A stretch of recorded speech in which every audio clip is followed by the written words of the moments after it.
بسم اللہ الرحمن الرحیم۔ السلام علیکم پیارے طالب علموں، امید ہے آپ سب لوگ خیریت سے ہوں گے اور اپنے گھروں میں محفوظ ہوں گے۔ علم میں اضافے کی دعا، ربی زدنی علما، اے میرے رب میرے علم میں اضافہ فرما، آمین۔ جماعت دو، مضمون۔ آج کے ہمارے مضمون کا عنوان ہے، جی ہاں کیا عنوان ہے؟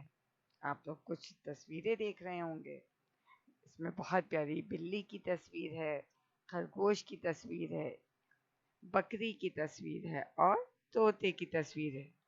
جی ہاں بتائیے، اب آپ بتا سکتے ہیں کہ آپ کو کس پر مضمون لکھنا ہے؟ جی ہاں، پالتو جانور پر مضمون لکھنا ہے۔ یہ ہمارے پالتو جانور ہیں۔ پالتو جانور کا مطلب جو آپ اپنے گھروں میں پالتے ہیں، انہیں رکھتے ہیں، ان کا خیال رکھتے ہیں، ان کے کھانے پینے کا، ان کے آرام کا، اور آپ کو یہ بھی پتہ ہوتا ہے کہ کون سا آپ کا پالتو جانور کیا کھاتا ہے۔ جیسا کہ بلی، بلی کو اگر ہم لیتے ہیں تو بلی کیا کھاتی ہے؟ گوشت کھاتی ہے، دودھ پیتی ہے، بکری گھاس کھاتی ہے۔ خرگوش کو لیجئے تو وہ گاجر بہت شوق سے کھاتے ہیں اور مٹی کے اندر رہنا پسند کرتے ہیں۔ اور بھئی آخر میں آ گئے طوطے۔ جی ہاں، یہ بہت پیارا سا طوطا ہے، اور طوطا سب سے زیادہ کیا شوق سے کھاتا ہے؟ ہری مرچ اور امرود۔ آج کی ہماری سرگرمی ہے، مندرجہ ذیل الفاظ کی مدد سے پالتو جانور پر مضمون تحریر کیجیے۔ آپ کو یہ مددگار الفاظ دیے گئے ہیں، ان الفاظ کی مدد سے آپ نے مضمون لکھنا ہے پالتو جانور پر۔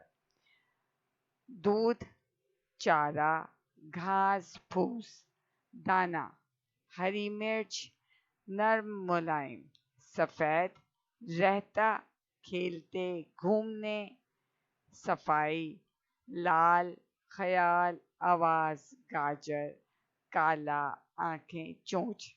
جی ہاں، آپ نے ان الفاظ کی مدد سے اپنے پالتو جانور پر مضمون لکھنا ہے۔